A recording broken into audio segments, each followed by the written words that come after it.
Good morning. Good morning and welcome to the 96th Landon Lecture on Public Issues. We are pleased to have as our speaker this morning a former candidate for President of the United States and a nationally known religious broadcaster, Pat Robertson.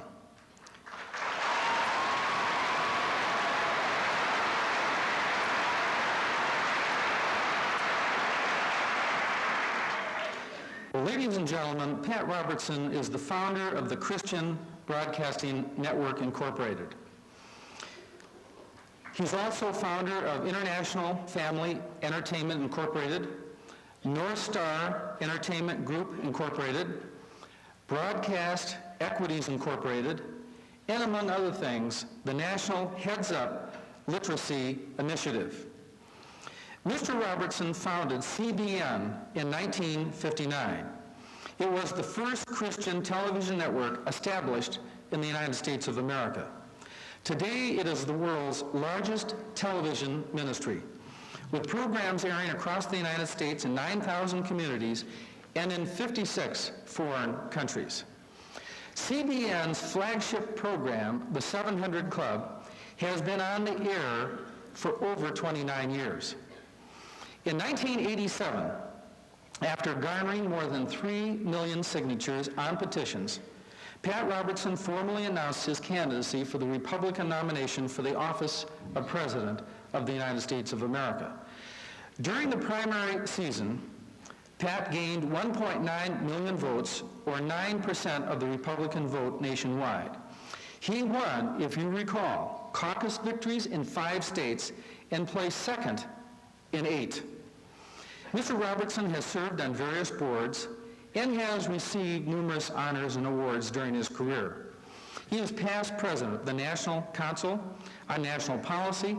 In 1982, he served on President Ronald Reagan's Task Force on Victims of Crime. Pat Robertson graduated magna cum laude from Washington and Lee University in 1950 with a Bachelor of Arts degree. He received a Juris Doctor degree from Yale University and its law school in 1955, and a Master of Divinity degree from the New York Theological Seminary in 1959. Ladies and gentlemen, please welcome the Chairman of the Board and Chief Executive Officer of the Christian Broadcasting Network, Pat Robertson.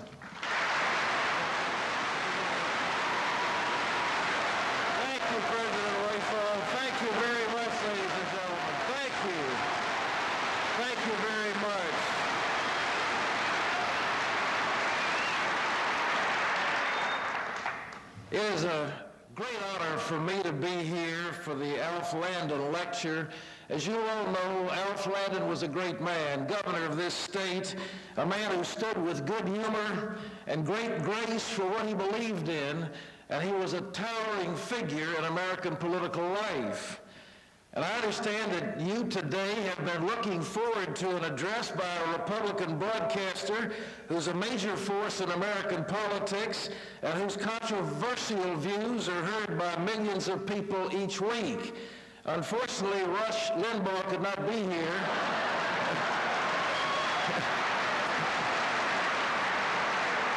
So I agreed to stand in for him.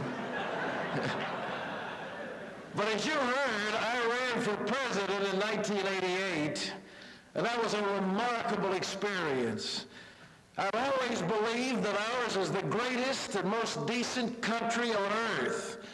But traveling this nation and talking with, in the end, millions of Americans put me more than ever in awe of the majesty and goodness of this land of freedom, this home of hope, this city on a hill, this light unto the nations, this God-given miracle we call America.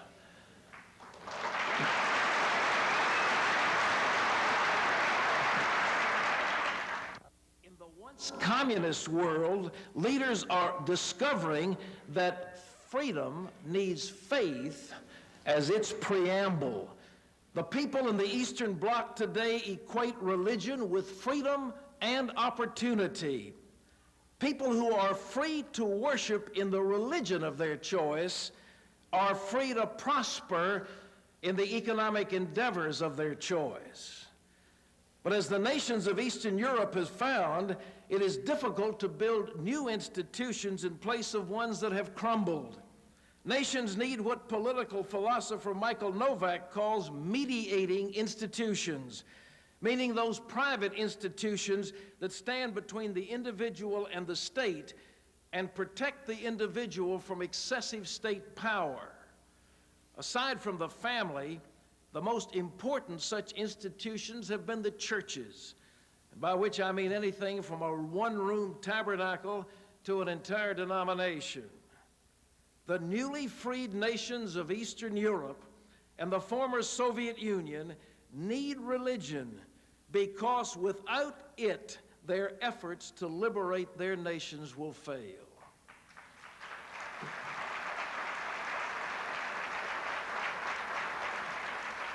Let me tell you a story about the nation of Romania, which suffered under the dictator Nicolae Ceausescu, and where priests and ministers were not only imprisoned and tortured, but were forced to observe the sacrament of Holy Communion with their own feces and their own urine. Now, in that same land, our Christian Broadcasting Network has been supplying 2 television series about the Bible in Romanian for Romanian television. And the response was so astonishing that the chief of staff to President Ion Iliescu told my associate Michael Little, and I quote, "I am an atheist. I do not believe in God. I do not believe in Jesus Christ. And I do not believe the Bible. But we know that in order to build a just society, we must build it on the principles of the Bible. We want your Bible stories."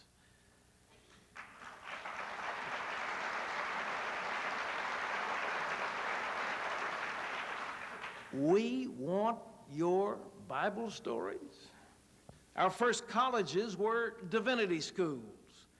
Our first grade schools and high schools were established by community churches. Helping organizations like the Red Cross were begun in missionary zeal. And of course, it was in the black churches that the American civil rights movement found its purest and noblest expression. So this is the message of de Tocqueville and Jefferson, and this is the message that we've heard from Alf Landon and the newly freed peoples of the old Soviet bloc, that faith in God is not, as some believe, a threat to democracy. Ladies and gentlemen, faith in God is essential to democracy.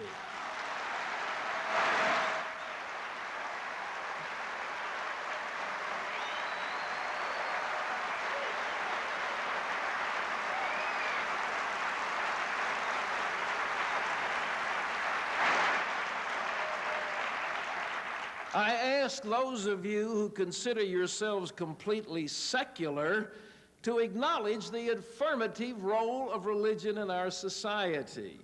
And I'm grateful, by the way, to the Wichita Eagle for a very cogent editorial saluting Kansas State University for letting me speak to you.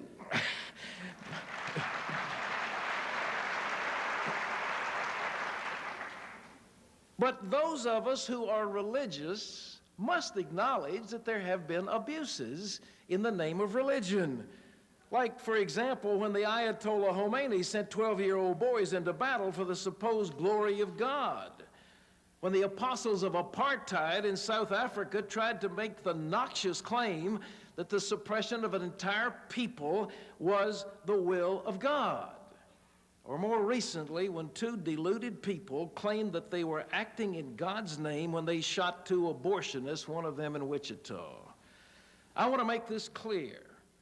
As much as I support the sanctity of innocent human life, and I do,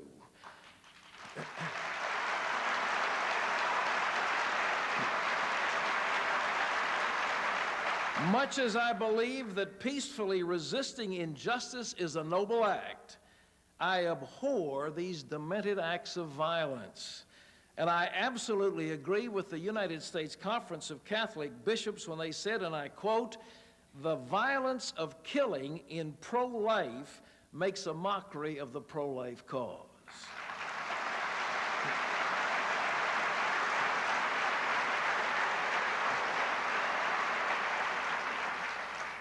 If we can acknowledge these mutual truths from the secular point of view, that religion is a force for good, and from the religious point of view, that religion can be misused by misguided people, we can move forward from a mistrust that divides us toward common ground and a common purpose.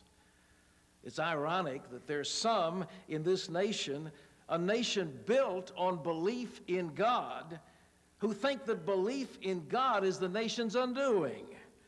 Some have even taken the word separation of church and state to mean that the state needs to be protected from religion. That was not the way our nation's founders saw it, or how most Americans see it today. Most of us advocate the separation of church and state to protect the church from the state.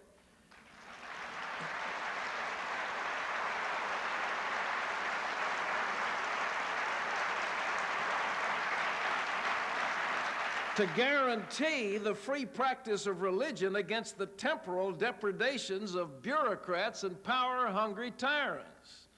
You've got to remember that when Jefferson and de Tocqueville were writing, we had just declared our independence from a nation with a state religion, a nation whose king was the leader of the church and whose bishops and archbishops were actually appointed by the politicians and bureaucrats of England's Parliament. Can you imagine that in America? Imagine Teddy Kennedy and the Keating Five with the power to appoint the Bishop of Kansas City. Horrible. It was precisely to avoid such a situation that the founders sought to separate church and state, not to banish faith and the faithful from the political life of the nation. They sought to allow free practice of religion, whatever religion someone adhered to. And by the way, this is why I, along with the vast majority of the American people, are for limited government. Big government always seems to pit bureaucrats against Bibles, and I don't have to tell you which one the American people have more faith in, the Bible.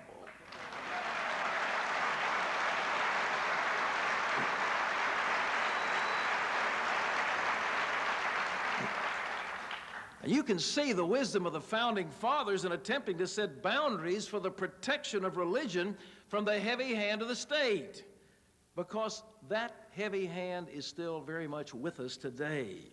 Consider just a few of the examples.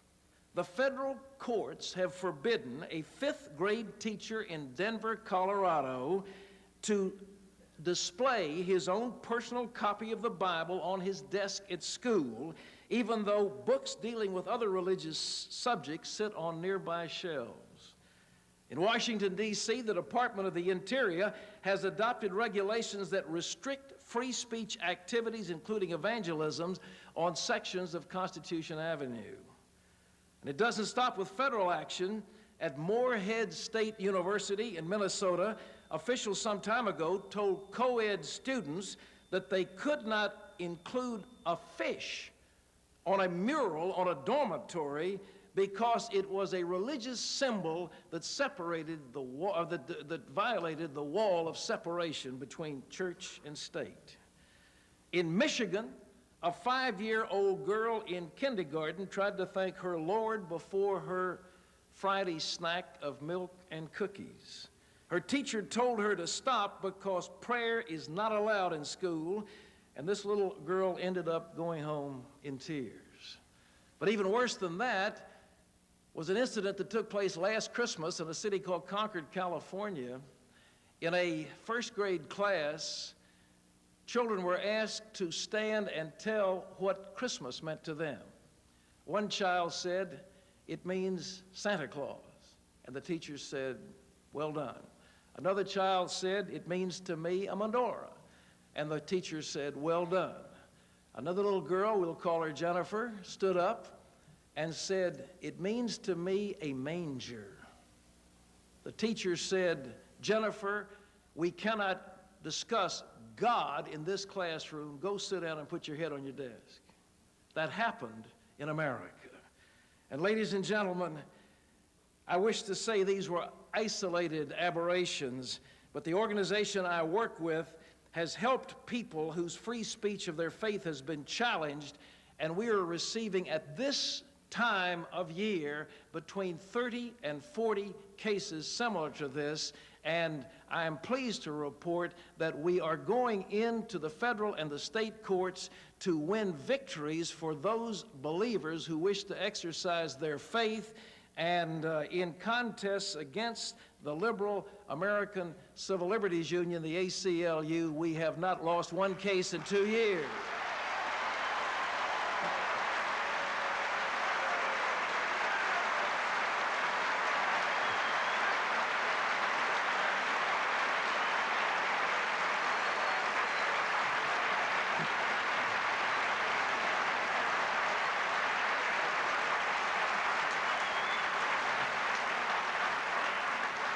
But as you know, where the bureaucrats go, the media is never far behind.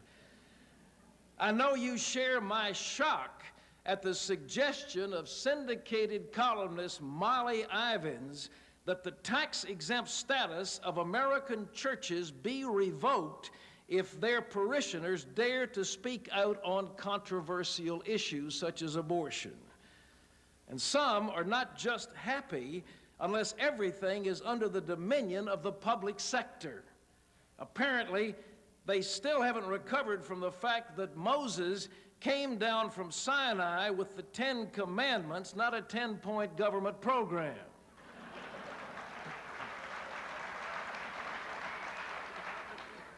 And as Ted Koppel observed in his commencement address at Duke University some years ago, we've got to remember it was the 10 Commandments, not the 10 suggestions.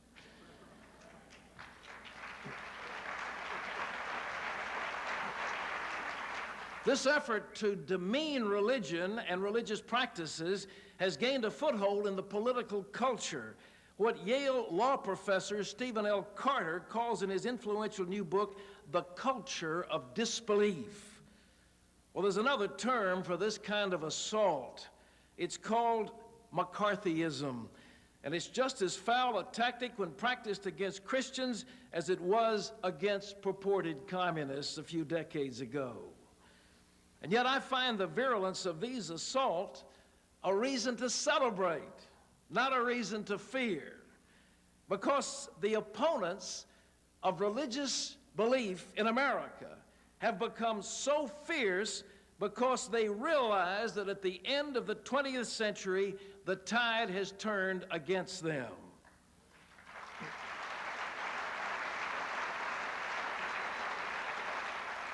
People all over the world have learned the painful lessons taught by the century's first 90 years. In the 20th century, we were witness to the unprecedented explosion of state power around the globe. The rise of communism and fascism represented the most thorough and terrifying effort to control the hearts and minds and souls of the human race. In George Orwell's unforgettable image, a boot smashing into the human face forever, these inhuman systems tried to destroy everything that stood between them and the human face: free speech, free thought, free press, and most important, free practice of religion. But the human spirit, infused by God's Spirit, cannot be so stilled. Who can forget the sight of Natan Sharansky, imprisoned and tortured for a dozen years in the former Soviet Union simply because he wanted to live as a Jew in the state of Israel? As he left the care of his captors at the Moscow airport and headed toward the plane that would carry him to freedom, the KGB agent told him, "Walk straight to the plane." And in response, Sharansky zigzagged his way across the tarmac as his final message to the prison state he was leaving. And that message was loud and clear for us today. I am a child of God and I am free.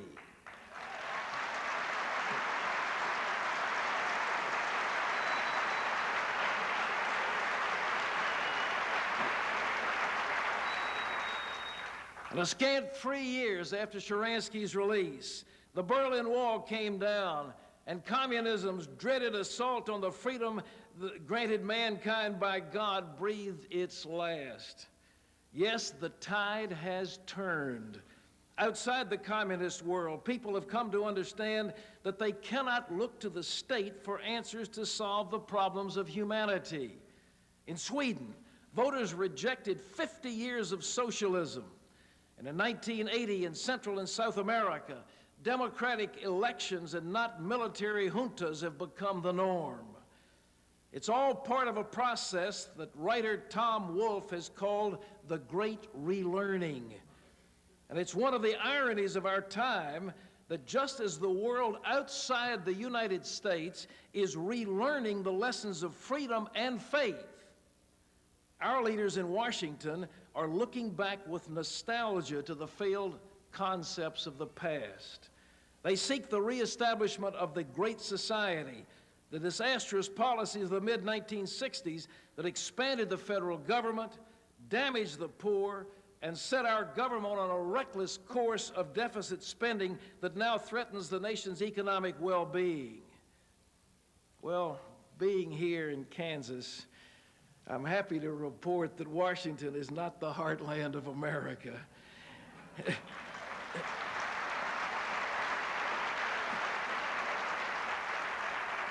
The American people have led the way in the great relearning. And the people here in Kansas and all over the heartland of America do not see Washington as their solution. They see Washington as their problem.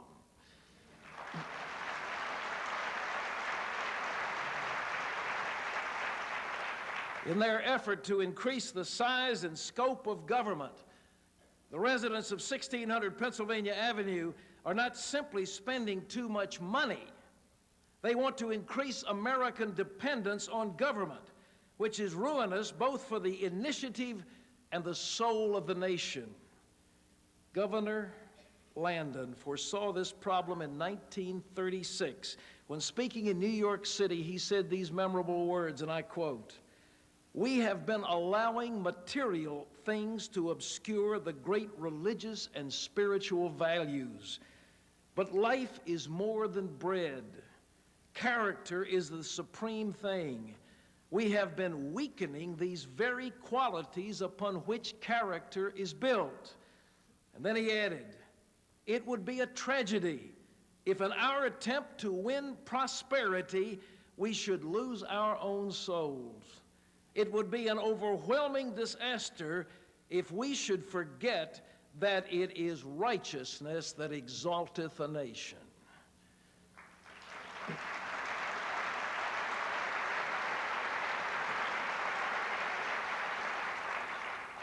Governor Landon spoke these visionary words in the depth of the Great Depression, but their truth echoes almost 60 years later. And here we sit in 1993, surrounded by luxuries untold, by technology magical in its power, by bounties unimaginable to our great-grandparents. And yet, can we truly say that we were better off than those grandparents were? Consider the settlers of olden times, the great-grandparents of the students of this university. These brave pioneers first came to Kansas, conquered the elements, and tamed this land. And you know something? They did so without the help of a department of covered wagons in Washington, D.C.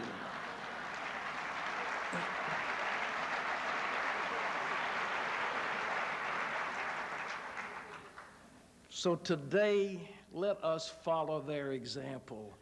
Let us use our technological bounty not to fulfill our narrow pleasures, but to elevate mankind. Let us spread the evangel of freedom until we live in a time when the word dictator has receded into the mists of a hazy past. Let us remember each day to give thanks that we're alive in this day, and not rest until this day is a better one than it was when we awakened to first light. Let us be the new pioneers, those of us who believe in self-reliance, individual initiative, have faith in God, and in an America where the unapologetic presence of a higher moral authority can and will lead us to horizons as yet undreamed of. Thank you, and God bless all of you. Thank you. Thank you. Thank you. Thank you very much. Thank you. Thank you very much. God bless you. Thank you. Thank you. Thanks so much. Really appreciate it. Thank you. And now I'll ask you if, yes, go ahead. Thank you. Thank you very much. Thank you.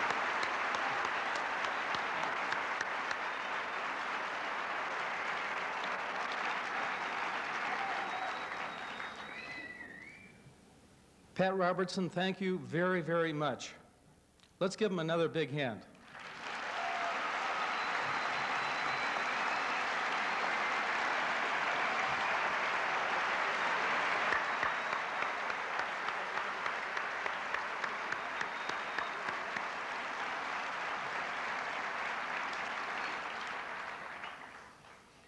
In the past several weeks, there was a rumor flying around that Reverend Robertson would not be willing to answer any questions. Well, let me just ask, Pat, would you be willing to come on up?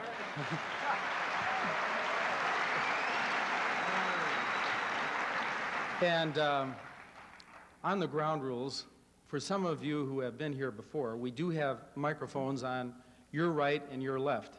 And we have to confine the questions to the lower floor here. So if you have questions, would you please come down to the mics? And I think we have some over here right now. So why don't we start over here? I find it curious that you mention the Holocaust and the civil rights movement apparently with praise, when on your television show recently you noted that Christians are discriminated against worse than they were in Nazi Germany, and worse than any other American minority in history. And I'd like to know at what point Christians in America have faced genocide, like the Nazis did to the to the Jews, and the American government, and in many cases the American churches did to the Native Americans, and at what time Christians as a group in and of themselves have faced slavery like the African American. I have stood at Dachau, and I have seen the ovens for the burning, and I've seen pictures of the terrible things that were done to Jews at the Holocaust. I've been to Yad Vashem in Jerusalem, and I've walked through what is called the Garden of the Righteous Gentiles. I would never, ever in my life say that the current activities having to do with suppression of Christian thought in America could equal what was done in Germany. I do believe I did not say that. You did, because, on your television show. Well, I'm sorry. I just cannot conceive that I would have said that, but with the history I have of knowing Europe and knowing the history, I think what has happened in relation to the unborn children, however, we have currently destroyed 5 times more lives of unborn children in America than Hitler did in Nazi Germany.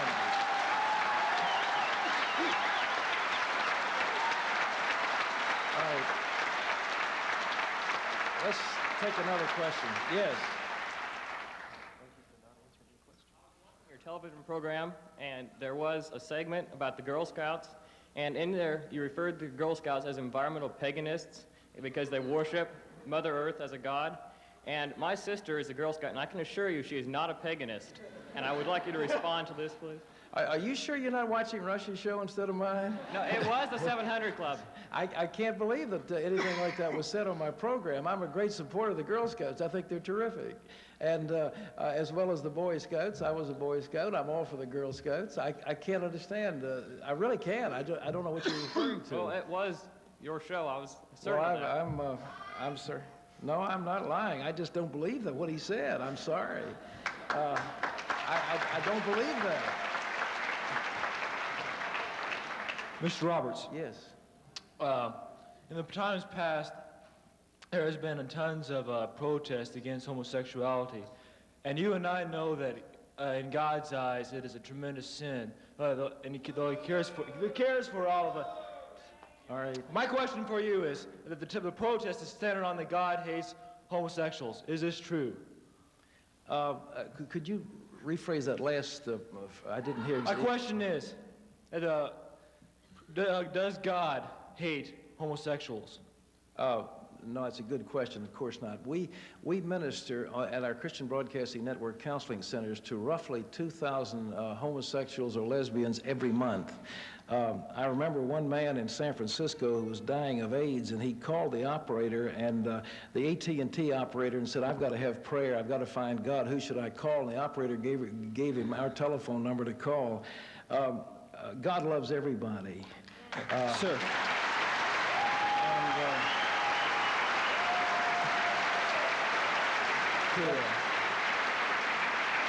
I want to say this very clearly, ladies and gentlemen. One does not become a, quote, homophobe, whatever in the world that means, by saying that a lifestyle is contrary to the clear commands of the Bible. That's a different matter. The person is loved by God. The conduct is not. We have somebody over here. Yes. First of all, I guess I disagree with your viewpoints, but I'm glad you're here. Well, I'm glad I'm here too. It's a wonderful group. And actually, there are some things that we do agree on. All right. There is one question I do have. At What's the end that? of your speech, you're talking about that you want to make the use of the word tyrant something that is no longer used. Yeah, dictator. Yet, I'm almost pretty darn sure that in the 80s, you were pretty supportive of some governments in Central America that were considered quote-unquote dictators. Right. I'd like to know how that's consistent with what you're now saying. One of them in particular being Rios Montt in Guatemala. Rios Montt is the Sunday school superintendent of El Verbo Church in Guatemala City. I've been to Guatemala City on a number of occasions. One time I was at the city dump. We gave food, clothing, and various other items to about 8,000 people on the city dump in Guatemala. I was down and interviewed Rios Montt, I think 3 days after the coup that took out a very corrupt, the Lopez Garcia regime was not only corrupt, they were taking 30% kickback off every public works project in the country. And Rios Montt refused to take the salary of $1,200,000 afforded to the president. He lived on a salary of $1,000 a month. He put a badge for every government worker where they had to sign an oath: "I will not lie, I will not steal, I will not abuse." And the corrupt elements in the country, especially the vested money people, could not tolerate his honesty, and they had a counter coup that threw him out. I've worked in Latin America for many, many years and have friends down there, and I don't know where your information is about Rios Montt. I'm from there, and I did research on there. Well, have you ever been down there? Have you ever been to Guatemala? Have you ever gone there? Yes, I have. You have? Yes, I have. Guatemala City? Yes, from Panama City down there. But my question has to do with the fact that The people were dancing in the streets that when were he being came out. killed down there, Mr. Robertson. What? Because during that period of time, Mr. Montt, the General Montt, by the way, that's what we called him, certainly was very supportive of doing a lot of things towards the Indians. So although he was doing some good things towards the evangelicals, of which everyone will agree, the question is, in support support of the tyranny that occurred towards the Indians. He armed the Indians to prevent them from being terrorized by communist guerrillas coming into the country from other nations. I'm sorry, that's what happened. He was trying to bring freedom to the land, freedom of speech, freedom of religious. The people were so happy when he came in, they were dancing in the streets of Guatemala City. Do we have another question? Sir, Yeah. I want to thank you for coming tonight and this morning, and I say appreciate all of your ministries and your comments today. My question is, what do you think about the proposed fairness doctrine, and how might it affect religious broadcasting? The fairness doctrine was put in when President Kennedy was in office. The avowed purpose of it was to silence certain, quote, right-wing religious broadcasters who were giving him some grief. It is a type of muzzle in the name of freedom. It muzzles people. I have it both ways, because not only am I head of a major network that has about 58 million households hooked into it, but I'm also a broadcaster on the other side. The fairness doctrine has been used to muzzle speech that certain elements in society do not like, and I think it is anti-democratic and anti-free, and I don't like it. Many times those on the left will use euphemisms to describe something that is exactly opposite. They call it, the fairness doctrine. There's nothing fair about it. We always, as broadcasters, have to give opposing points of view one way or the other, and the fairness doctrine has just not been a workable thing, and I'm glad the Reagan administration did away with it. Now they're trying to bring it in, but Congress may not vote it in. Yes? Reverend Robertson, I would like to first say I enjoy your program very much. I watch it as much as I possibly can. Now, our recent events in Somalia seems to say that the United States has taken on the role of the police of the world, and yet we're also taking orders from the United Nations. I was wondering what your thoughts were on this, and if there are any dangers in that. Well, as you undoubtedly know, if you watch my program, I have very strong thoughts on this. I served in the Marine Corps. I would not have ever wanted to go into any kind of action under the command of some officer who was not an American. And I think our boys, men and women, deserve American leadership.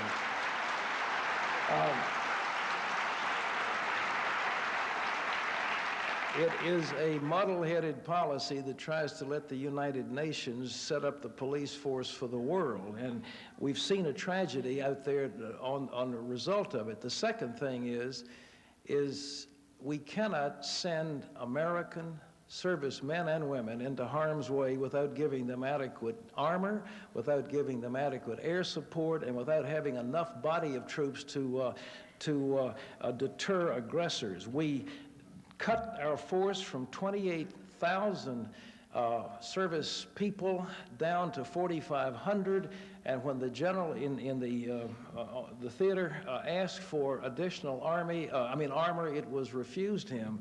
So we had a tragedy, and the tragedy was caused, frankly, by mismanagement. So that's my feeling about it. But if we should be cautious of a situation like that again. We can't play with trouble spots without adequate force. With adequate force, there are almost no casualties. With a small group of warlords like Adid get bold to do things that shouldn't be done. Yes? Dr. Robertson, my name is Jeff Boning. I'm a sophomore here at Kansas State. I'd like to first acknowledge the 100 students that are sitting in the lobby listening to you right now as we speak, Yes. who have sat faithfully. I'm not sure if you are aware of the existence of a Reverend Jed E. Smock. Do you know of this gentleman, sir? No, I don't. Okay. I've heard a rumor or two when I got here, Okay. but I would... Okay, basically the gentleman tours campuses yearly and tells us that we are all sinners, that we are going to burn in hell. Mm-hmm. What is your current view of college life as it stands today in the religious aspect?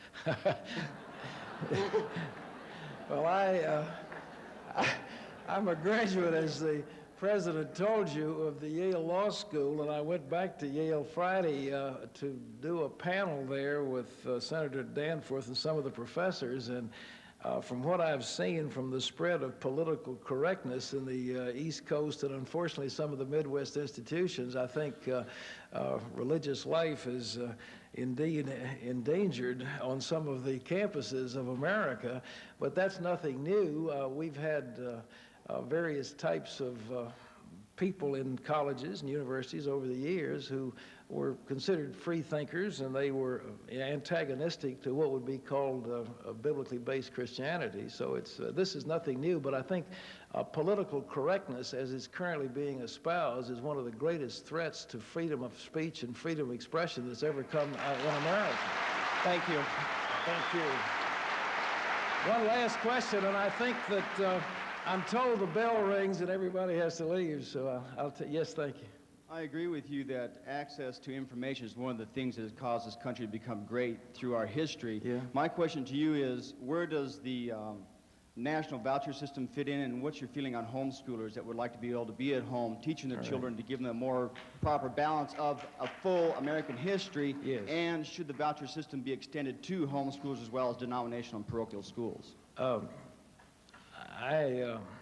As you again know, head a university myself, and I have been able to head an organization that has trained about 370,000 people, mostly in the inner city ghettos, how to read. The state of education in America is appalling. 90 million Americans are now functionally illiterate. The number of people in schools who cannot read above the 3rd grade level is about 2/3 of all students. In New York City, the dropout rate of people before they finish high school is about 45%. 100,000 kids bring guns to school every day. There are 3 million acts of violence in our public schools every year. There are 200,000 students who do not go to school each day because they are afraid of being mugged or robbed or shot. And the situation, frankly, is getting out of hand. And so people are saying, in defense, to teach our children basic skills, to teach them some concept of history and math and science and so forth, we're opting for homeschooling, and that number is reaching anywhere, depending on which figures, between 600,000 and 1 million people. And I congratulate the homeschoolers. The students do much better in achievement tests. But I do believe that vouchers are the wave of the future. I think that people who are so for choice, they say we are for choice and reproductive freedom. I'm for choice in education. Let's give parents the choice of where their children go to school. God bless you. Thank you very much.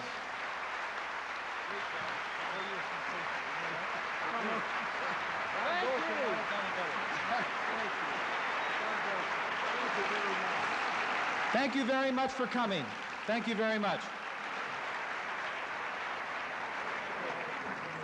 This has been the 96th Landon Lecture from the campus of Kansas State University.